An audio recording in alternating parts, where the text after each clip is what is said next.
Hey everyone, welcome back to another New World video. I hope that everybody is having an absolutely fantastic day, and let's go ahead and dive into today's video, which is going to be talking about one of the best builds here in New World, and I've been using it for a long time, and I love this build to pieces.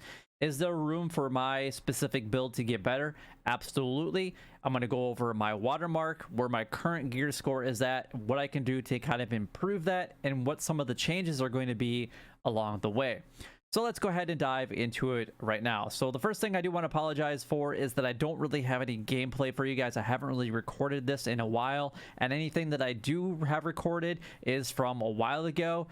It hasn't really changed in quite some time, but I didn't really feel like it was worth it to really show you guys old video footage of me in this. You guys will just have to trust that it does do a lot of damage. But let's go ahead and kind of dive into it. So the first things first is we're actually going to go over the attributes. We're getting to are you still playing, and I hate that thing. That's so annoying. But we have the attributes here. And this is kind of where I have everything set up now.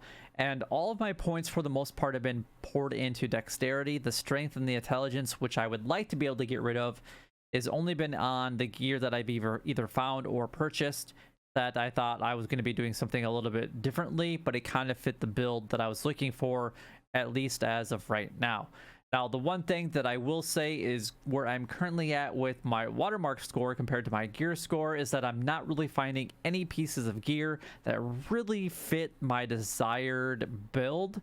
And I know that everybody's going to do something just a little bit differently when it comes to the perks that are on each of the armor or even the weapons, and that's completely fine. But I would like to be able to get rid of my strength and my intelligence and pour it entirely into dexterity.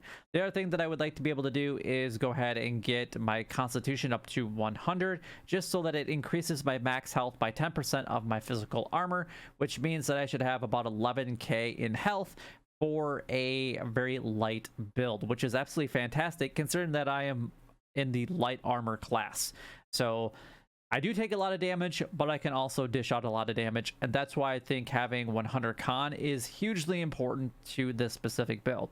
Now, if you guys do want to just have the most amount of damage possible, then pour all of your attribute points 100% into dexterity, if that is something that you guys want to be able to do, and it will actually kind of focus on a lot of different weapons. And the reason that we're kind of looking at the bow right now is because it's 100% designed around the dexterity tree, and kind of the same thing with the musket if you guys want to replace the bow with the musket.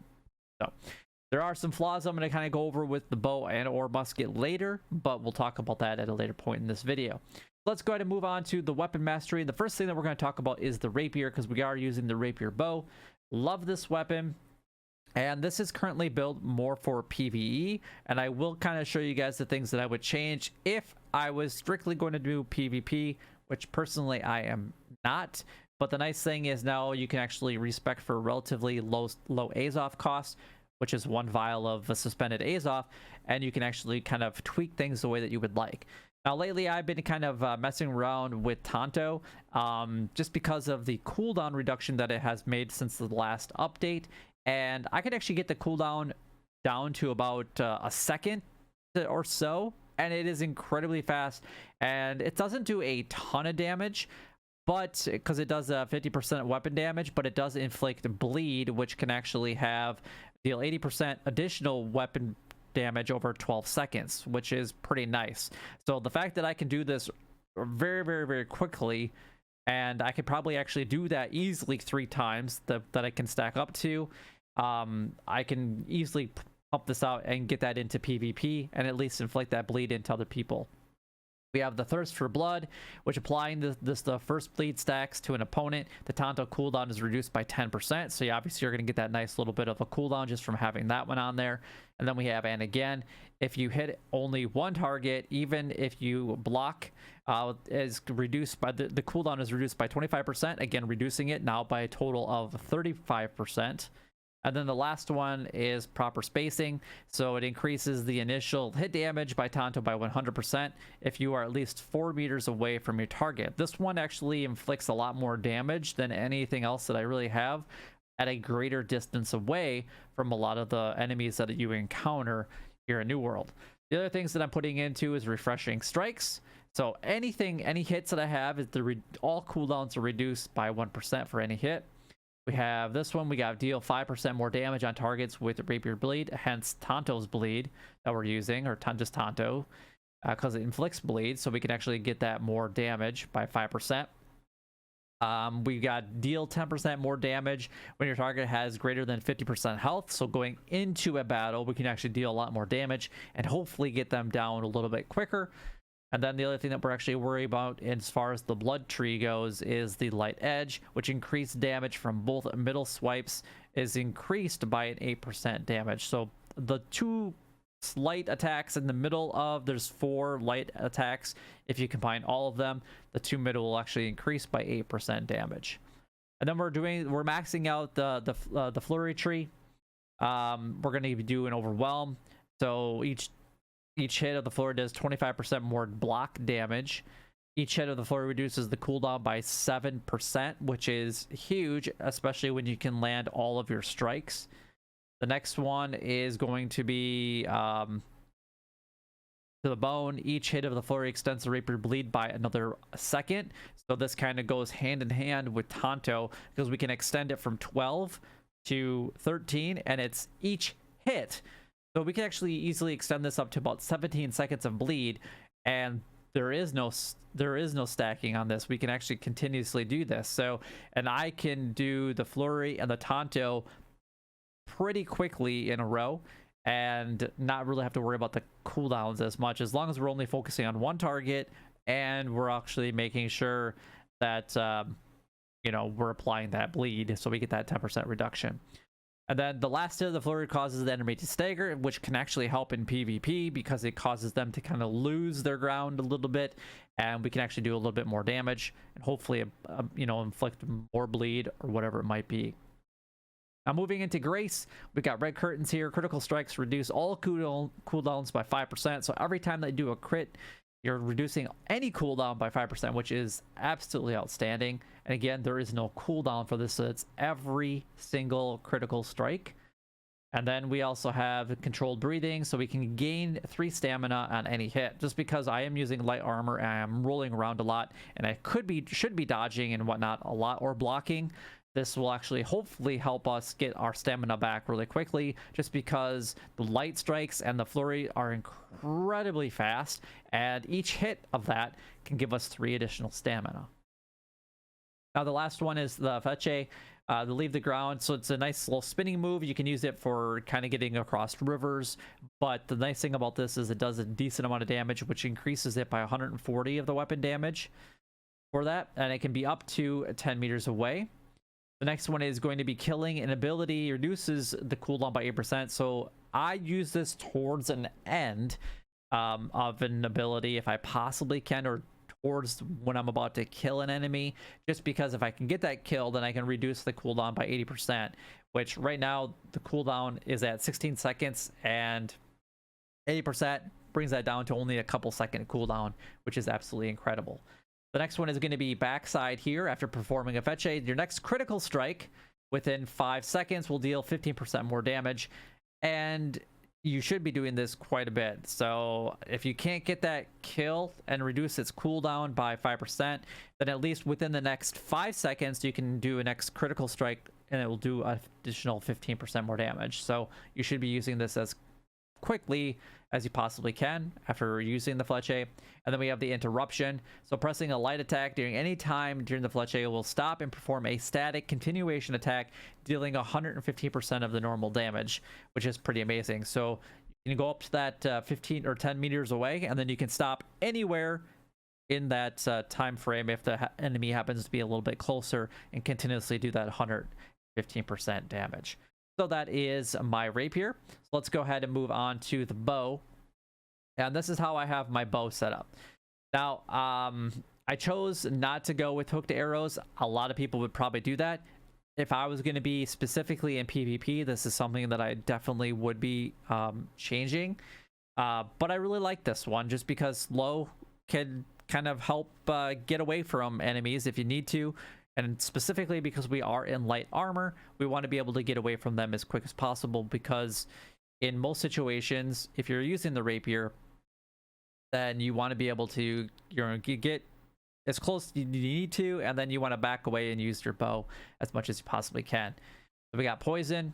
Shoot a poison arrow that deals 50% weapon damage on a hit on a land. The arrow creates a 3-meter poisonous cloud around it for 6 seconds, which is quite nice, and it will damage any enemy within that cloud, and it'll take 10% weapon damage, and that's going to be for 20 seconds, which is absolutely amazing. So we have the bleed, and then we're also using the poison, so we're trying to get them to get some debuffs on them as much as possible, so that they're taking as much damage as possible, regardless if it's PvP or PvE.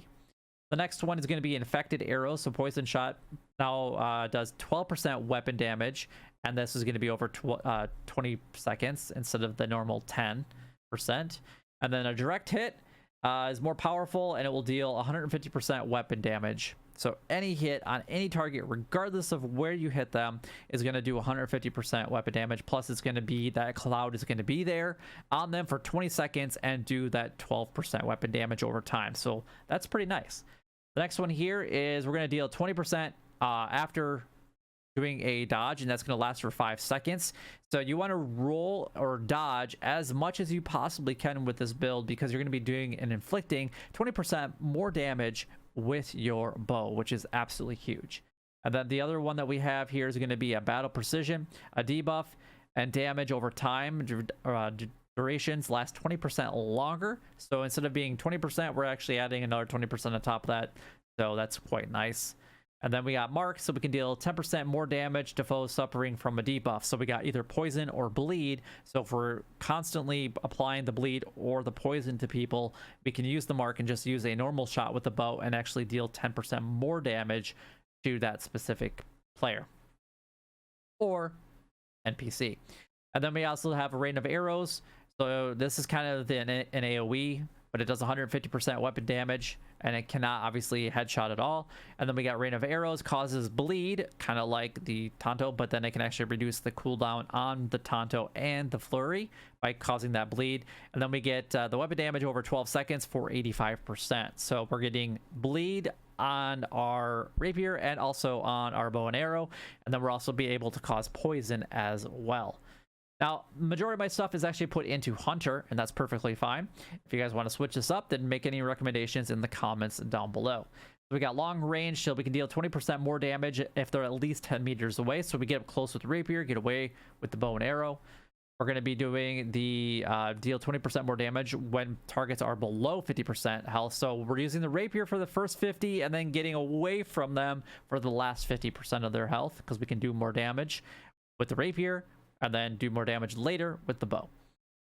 And then we got the surprise attack. We can deal 20% extra damage if you haven't damaged a target within 10 seconds.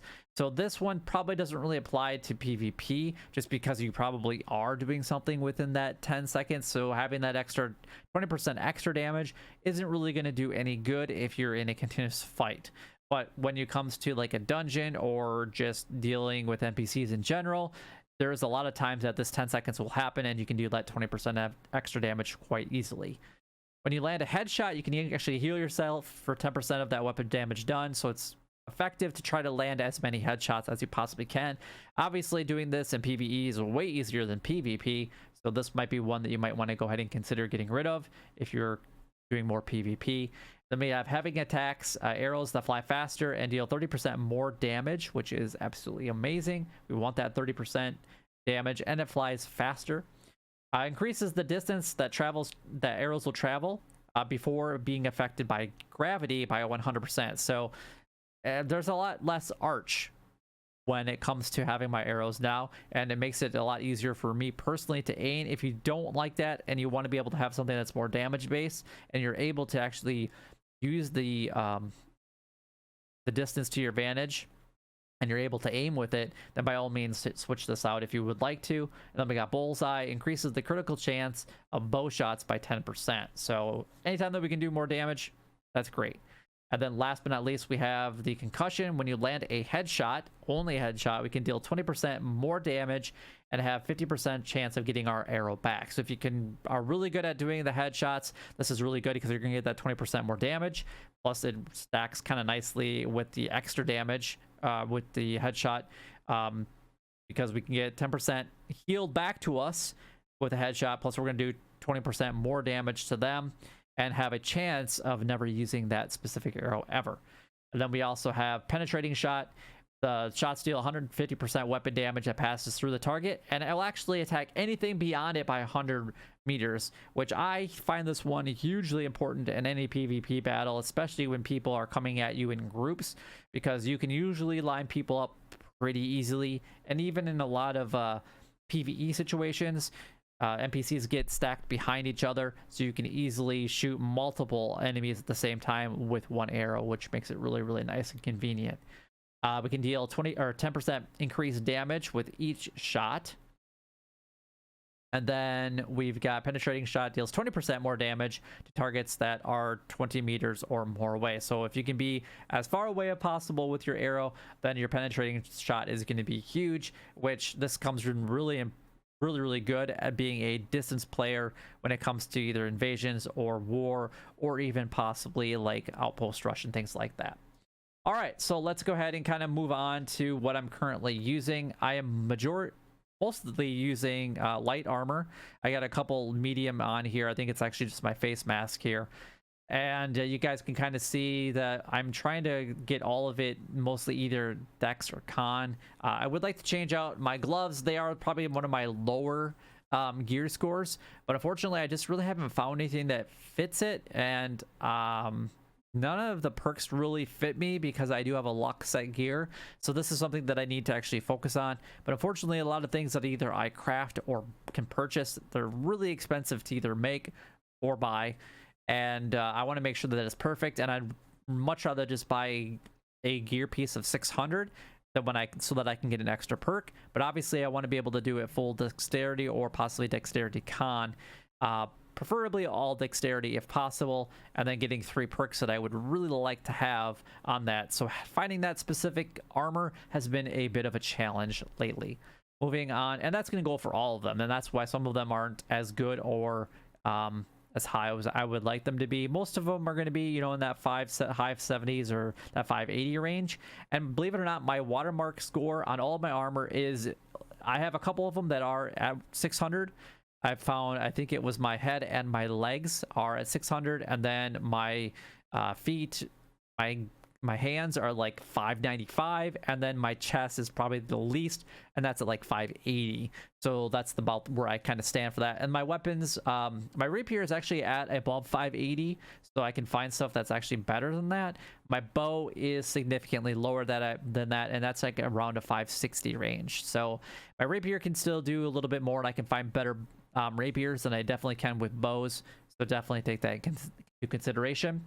And the bow that I'm currently using is not a legendary bow by any means, but it's like the legendary quest. This one is, and it does a lot more damage against corrupted, like I had mentioned earlier. But I do overall like it, but the abilities aren't really what I'm looking for. So this is something that I do plan on replacing at some point in time if I can find a much better rapier that fits my specific build, because I'm not using however you want to pronounce that. It's more of a PvP build attribute, but if you were using it, then this can definitely help. But obviously that damage, the additional damage to corruption, just means that I'm doing more damage to corruption, and it's not really PvP based. And kind of same with the bow. The bow, in my opinion, is a much better bow than even my rapier is, because it actually does have a couple perks that do kind of fit what I'm looking for. And that's the reason that I actually have this and then kept this bow for as long as I actually have. So then again, but my best gear score with this specific bow is around a 560. So it can't really get too much higher as far as the gear score currently, but more chests that I open up and more monsters that I kill, I should be able to improve that score quite easily. But let's just kind of just hover over these so you guys can kind of see what I currently have on each of these. I'm not going to go over them individually. I don't feel like it's really necessary. And then I'll take a look at what I got for jewelry, because I feel like that is my biggest opportunity for raising my gear score currently. Now this one's really good. I've actually had this one for quite a while. However, it has strength. I don't really need that to have strength. I need this to have dexterity, and that's where I want it to have. I don't even remember where I got this amulet, but I had received it from a drop on one of the enemies somewhere in the world, and I just don't remember where. But I do like the divine, because I like to be able to have the health effects coming in. So if I'm being healed by a healer, I can get 10% more health from that. And then we can actually get 9% more maximum health just overall from this specific one. Now these two are ones that I would definitely like to replace. And believe it or not, I have another ring that's actually in my inventory. It's this one that I kind of switch between, but that actually lowers my gear score a little bit. Just because this one actually fits my build a little bit better, just because it is full dexterity. We're gaining that 2.5% mana, but I don't need that because I'm not a mana-based character. But we have that keen awareness, which is huge for me, and we're increasing our critical chance by almost 10%, which is quite nice. But all the jewelry I do want to replace at some point, but nothing has really tickled my fancy by any means. And I really would like to be able to replace that as soon as I possibly can.